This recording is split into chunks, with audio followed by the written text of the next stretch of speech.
Hello students, welcome to my YouTube channel. આજે આપણે dividend નીતિની અંદર વોલ્ટર અભિગમમાં રોકાણ પર વળતર દર આર જુદો જુદો આપ્યો હોય તે પ્રકારનો દાખલો જોઈશું. જો તમે મારી ચેનલ હજી સુધી સબસ્ક્રાઇબ ન કરી હોય તો મારી ચેનલને સબસ્ક્રાઇબ કરો કે જેથી તમને આવનારા વિડીયોનું નોટિફિકેશન મળતું રહે. સબસ્ક્રાઇબ કરવા માટે સબસ્ક્રાઇબ બટન પર ક્લિક કરી બાજુમાં આપેલ બેલ આઇકોન પ્રેસ કરવાનું ભૂલતા નહીં. Let's start. આજે આપણે નવેમ્બર ડિસેમ્બર 2014 અને એપ્રિલ 2016માં ભાવનગર યુનિવર્સિટીમાં પૂછાયેલો રોકાણ પર વળતરનો દર જુદો જુદો આપ્યો હોય તેવો વોલ્ટર અભિગમનો દાખલો જોઈશું. પ્રથમ લેક્ચરમાં જ્યારે તમે ડિવિડન્ડ રૂપિયામાં આપ્યું હોય તેવો દાખલો ગણ્યો, ત્યારબાદ ડિવિડન્ડ ટકામાં આપ્યું હોય તે પ્રકારનો દાખલો જોયો. હવે આજે રોકાણ પર વળતર દર એટલે કે આર જુદો જુદો આપ્યો હોય તેવો દાખલો જોઈશું. તો સૌપ્રથમ રકમની અંદર શેર દીઠ કમાણી ₹10 આપેલું છે. શેર દીઠ કમાણીને અર્નિંગ પર શેર કહેવાય, જેને આપણે ગણીશું. શેર દીઠ ડિવિડન્ડ રૂપિયામાં જ છે. જો ટકામાં આપ્યું હોય તો તેને રૂપિયામાં ફેરવવું પડે. અહીંયા રૂપિયામાં જ છે એટલે આપણો ડી ₹8 રહેશે. મૂડી પડતરનો દર 10%. મૂડી પડતરનો દર એટલે કે તો અહીંયા કે 10% રહેશે. હવે રોકાણ પર વળતર દર કે આંતરિક વળતર દર અલગ અલગ આપ્યો છે, આપણે એ પ્રમાણે ગણતરી કરીશું. સૌ પ્રથમ વખત આપણે રોકાણ પર વળતરનો દર 8% આપ્યો હોય તેવી ગણતરી કરીશું. તો પહેલું, જો રોકાણ પર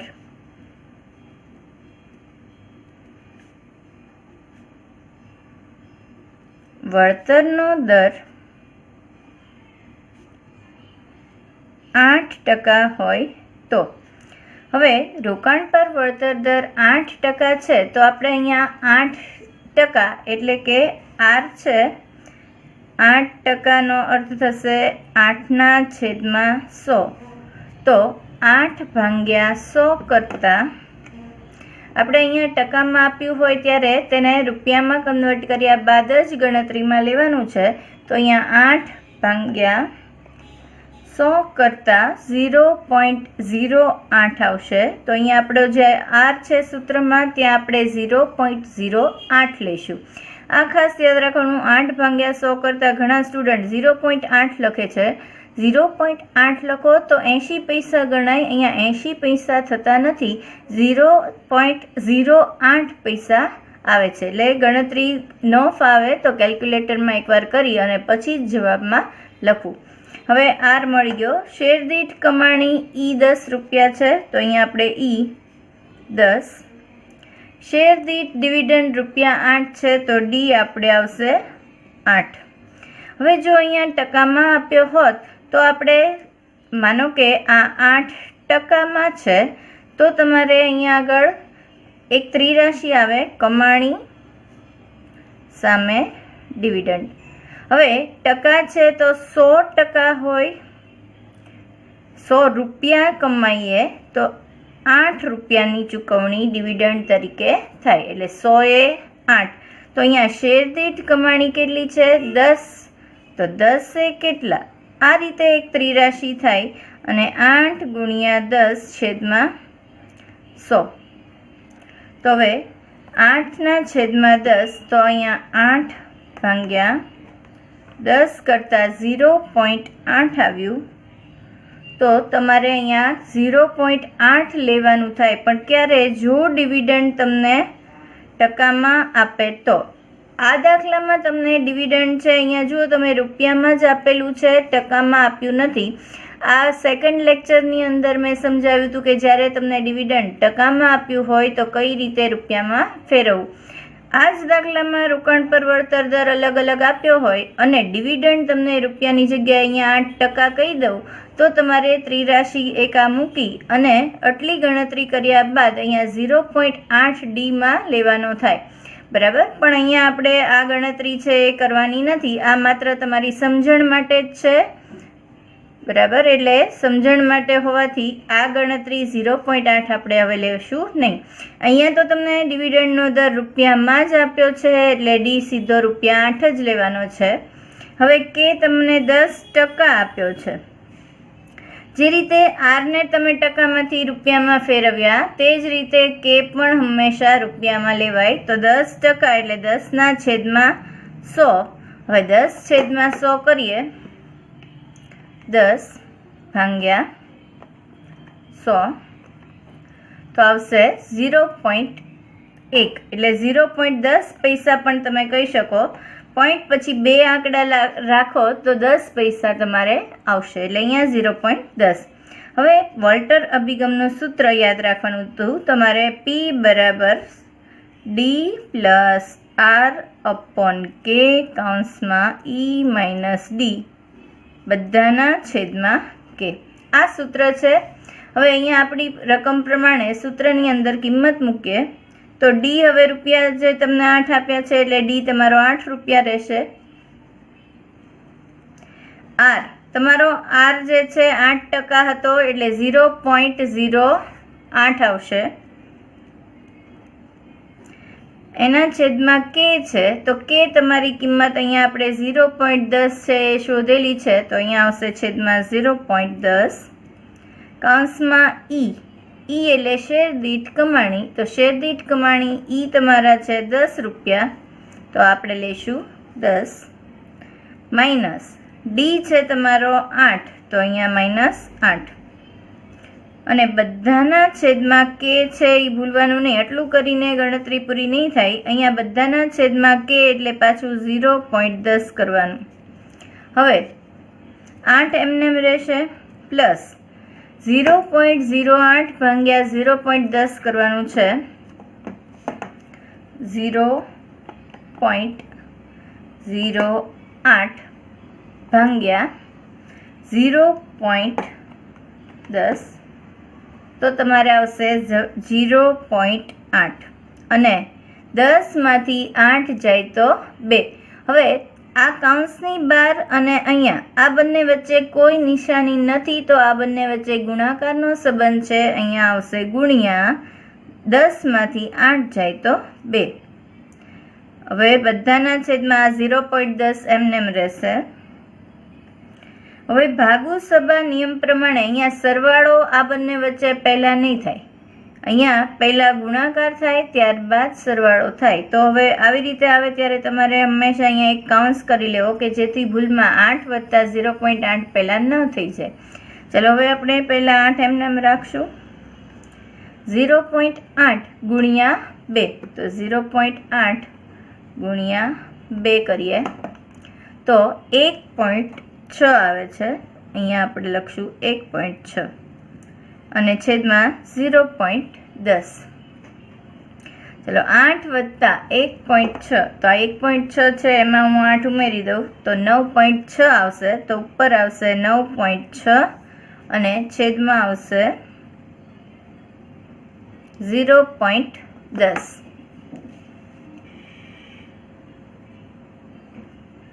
હવે 9.6 ભાગ્યા 0.10 કરીએ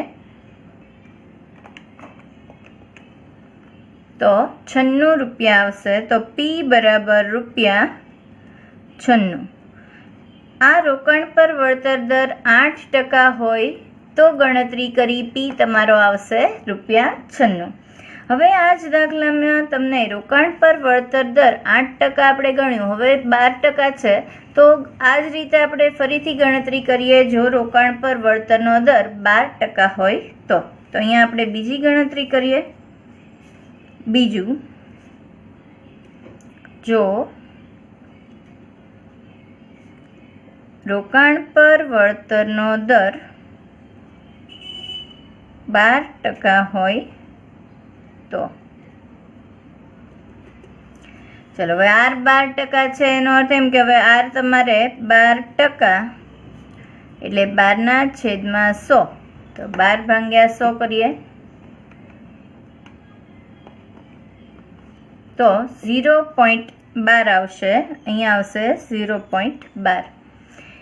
ઈ, કે અને ડી આ ત્રણેયની કિંમતમાં કાંઈ ચેન્જ નથી, તો ઈ તમારો 10, ડી 8 અને કે 0.10 લઈને ગણતરી કરીશું. તમારે 10% છે એટલે અહીંયા 0.10 બતાવ્યું છે, તો આપણે એ જ રીતે અહીંયા પણ કે છે 0.10 લઈને જ ગણવાનું છે. તો પી બરાબર D plus R upon k કૌંસમાં ઈ માઇનસ ડી અને બધાના છેદમાં કે. આ સૂત્રની અંદર હવે કિંમત મૂકીએ ત્યારે ખાસ યાદ રાખવાનું, અહીંયાથી જૂની કિંમત ન લખતા.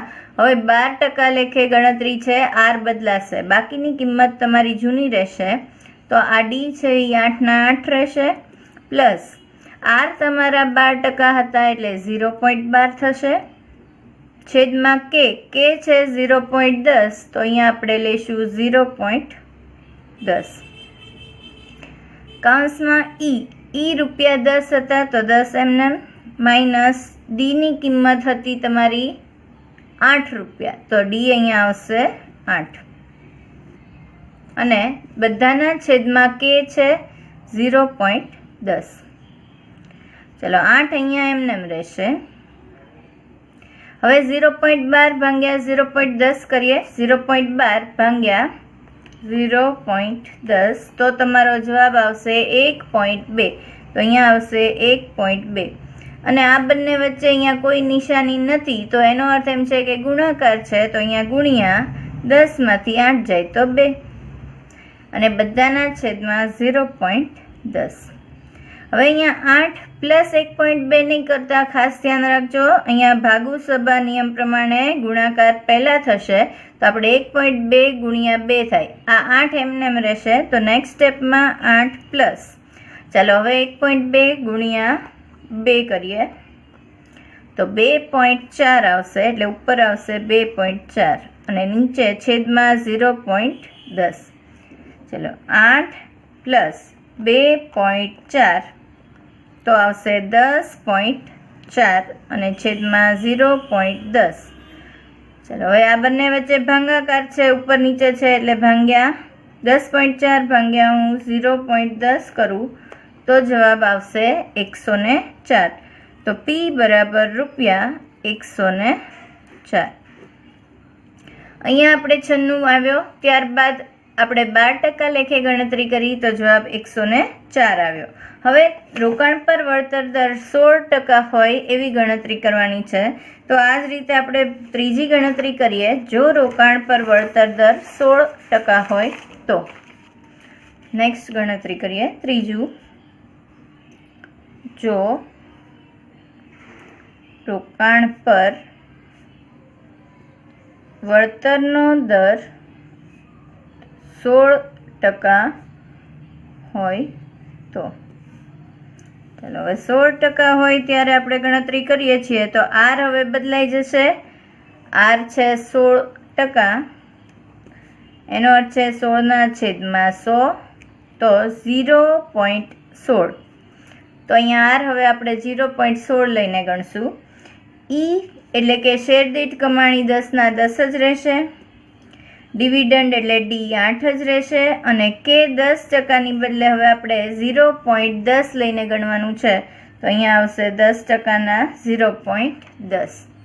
હવે ફરીથી આપણે સૂત્ર લખીએ. પી બરાબર D plus R upon k કૌંસમાં ઈ માઇનસ ડી અને બધાના છેદમાં કે. હવે અહીંયા પાછી સૂત્રની અંદર કિંમત લખી લઈએ. ડી તમારો છે 8 રૂપિયા, તો અહીંયા ડી 8 પ્લસ આર 16% હતું, એનો અર્થ એમ છે કે 0.16.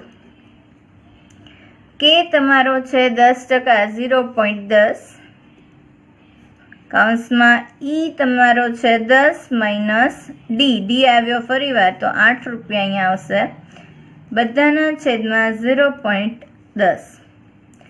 8 રૂપિયા અહીંયા એમનેમ રહેશે, પ્લસ હવે આ બંને વચ્ચે ભાગાકાર કરીએ. 0.16 ભાગ્યા 0.10 કરીએ. 0.16 ભાગ્યા 0.10 તો તમારે આવશે 1.6, એટલે અહીંયા આવશે 1.6. આ બંને વચ્ચે કોઈ નિશાની નથી એટલે અહીંયા ગુણાકારની નિશાની આવશે. 10માંથી 8 જાય તો 2 અને બધાના છેદમાં 0.10. હવે ભાગુસભા નિયમ પ્રમાણે સરવાળો પહેલાં નહીં કરતા, પહેલાં ગુણાકાર થાય એટલે અહીંયા કાઉન્સ કરી લઈએ. નેક્સ્ટ સ્ટેપમાં 8 એમનેમ અને હવે આ બંને વચ્ચે ગુણાકાર કરીએ. 1.6 ગુણ્યા 2 તો 3.2 અને છેદમાં 0.10. હવે 8 પ્લસ 3.2 તો 3.2 અને પ્લસ 8 કરીએ તો 11.2 આવશે. છેદમાં 0.10 એમનેમ રહેશે. હવે આ બંને વચ્ચે ભાગાકાર કરીએ. 11.2 ભાગ્યા 0.10 તો તમારે 112 રૂપિયા આવશે. તો પી બરાબર રૂપિયા 112. રોકાણ પર વળતર દર 16% હોય ત્યારે પી ગણ્યો 112. હવે ચોથી ગણતરી તમને કીધી છે રોકાણ પર વળતર દર 20% હોય તો આપણે ચોથી ગણતરી કરીએ. જો રોકાણ પર વળતરનો દર 20% હોય તો, હવે 20% છે એટલે આર તમારો અહીંયા 20% એટલે કે 20ના છેદમાં 100 તો 0.20 લઈને ગણતરી થશે. ઈ તમારો 10 નો 10, ડી 8 અને કે 0.10. તો ફરીવાર સૂત્ર લખીને ગણતરી કરીએ. પી બરાબર D plus R upon k કૌંસમાં ઈ માઇનસ ડી અને બધાના છેદમાં કે. ચલો હવે ડી ડિવિડન્ડનો છે 8 રૂપિયા છે. આર એટલે હવે રોકાણ પર વળતર દર 20% છે તો આપણે 0.20 લઈશું. છેદમાં કે એટલે 0.10, ઈ માઇનસ ડી તો ઈ તમારા 10 રૂપિયા 10 માઇનસ 8 અને બધાના છેદમાં કે છે એટલે વાંચવું 0.10. હવે અહીંયા 8 એમનેમ પ્લસ 0.20ના છેદમાં 0.10 છે એટલે ભાગાકાર છે બંને વચ્ચે. આપણે અહીંયા ભાગાકાર કરીએ. 0.20 ભાગ્યા 0.10 તો 2 રૂપિયા આવે છે એટલે કે અહીંયા આપણે 2 લખશું અને 10માંથી 8 જાય તો એ 2 આવશે. પણ અહીંયા બંને વચ્ચે ગુણાકારનો સંબંધ છે, અહીંયા કોઈ નિશાની વચ્ચે નથી તો અહીંયા ગુણાકાર આવશે ગુણ્યા 2 અને 0.10 એમનેમ. હવે પાછું આ બંને વચ્ચે કાઉન્સ કરી લેવાનું કે જેથી સરવાળો પહેલાં ન થઈ જાય. હવે અહીંયા 8 એમનેમ પ્લસ 2 દુ 4 છેદમાં 0.10. 8 ને 4 12, 12ના છેદમાં 0.10 એટલે ભાગાકાર થશે 12 ભાગ્યા 0.10 તો જવાબ આવશે 120. તો પી બરાબર રૂપિયા 120. અહીંયા તમે જોઈ શકો છો કે જો રોકાણ પર વળતર દર એટલે કે આર 16% હતા એ 20% થયા એટલે કે 4% વધ્યા. 4% વધે છે તો તમારો જે જવાબ છે 112ના થઈ ગયા 120 એટલે કે 8 રૂપિયા વધે છે. ક્યારે? જો ટકા 4 વધ્યા તો જવાબ 8 વધે. હવે હું 4%ની બદલે એના અડધા વધારું એટલે કે 2% વધારું તો જે તફાવત 8 છે એ પણ અડધો થઈ જશે, એના અડધા થશે 4 તો 4નો તફાવત થઈ જાય. માનો કે આ જ દાખલાની અંદર 16ની જગ્યાએ 20 પછી છે એની બદલે એક વચ્ચે ટકા આપ્યા હોય 18%. એનો અર્થ એમ કે 16 પછી 2% વધ્યા 18 થયા. તો તમારો જે જવાબ 112ની સાથે 8 રૂપિયા વધે છે એના અડધા એટલે કે 4 રૂપિયા વધે તો અહીંયા 112માં હું 4 ઉમેરું તો જવાબ 116 આવે. ક્યારે? 18% હોય ત્યારે. ચલો એકવાર ગણીને બતાવી દઉં તમને કે કઈ રીતે આવે છે. આ અહીંયા ગણતરી દાખલામાં નથી, પણ તો તેમ છતાં હું તમને 2% ડિફરન્સે ગણતરી કરીને બતાવી દઉં. જો રોકાણ પર વળતરનો દર 18% હોય તો ચલો હવે આર જ્યાં છે સૂત્રમાં ત્યાં આપણે 18% છે, એનો અર્થ એમ કે 18/100 તો 0.18 લઈને આર ગણશું. બાકીની કિંમત તો એમને એમ છે એટલે સૂત્ર લખીને સીધી કિંમત મૂકી દઈએ. P બરાબર D પ્લસ R/K કૌંસમાં E માઇનસ D અને બધાના છેદમાં K. તો D 8. હવે R આપણે અહીંયાથી 0.18 લઈએ, છેદમાં K 0.10. E 10 રૂપિયા છે, 10 માઇનસ D 8 અને બધાના છેદમાં 0.10. હવે અહીંયા 8ની કિંમત એમનેમ રહેશે, તો આપણે 8 એમનેમ 0.18 ભાગ્યા 0.10 કરીએ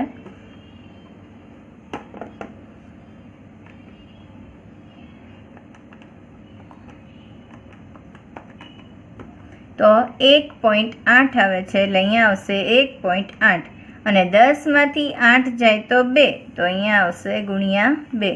આ બંને વચ્ચે કોઈ નિશાની નથી એટલે અહીંયા આપણે ગુણ્યાની નિશાની મૂકીએ છીએ, ગુણાકારનો સંબંધ રહેશે અને છેદમાં 0.10. અહીંયા આ બંને વચ્ચે ભાગુસભા નિયમ પ્રમાણે સરવાળો પહેલાં ન કરતા ગુણાકાર પહેલાં થશે, એટલે અહીંયા 8 એમનેમ પ્લસ 1.8 ગુણ્યા 2 કરીએ, 1.8 ગુણ્યા 2 તો 3.6 અને છેદમાં 0.10.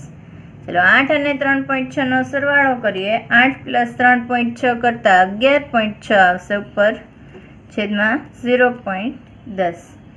11.6 ભાગ્યા 0.10 કર્યું તો P બરાબર ₹116. તો આવી ગયો મેં જવાબ કીધો તો અહીંયા 116 આવવો જોઈએ.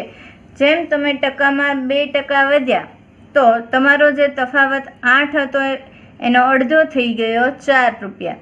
આ જ રીતે એક્ઝામમાં પણ તમારે જોઈ લેવાનું કે આની પછીનો આ જવાબ આવવો જોઈએ, તો એ આવી જાય છે તો તમારો આ દાખલો સાચો ગણાય. ઓકે, તો આઈ હોપ કે તમને આ દાખલો સમજાઈ ગયો હશે. આ જ રીતે મેં 4 ગણતરી કરી અને એક આ 5મી ગણતરી કરી. એક્ઝામની અંદર તમને 7 ગણતરી હોય ત્યાં સુધીનું પૂછાય તો 14 માર્કની અંદર 7 થી 8 ગણતરીઓ હોઈ શકે છે. મને આશા છે કે તમને આ દાખલો આવડી ગયો હશે. આવા દાખલા પર વધુ પ્રેક્ટિસ કરશો એટલે વધુ ક્લિયર થઈ જશે. Have a nice day.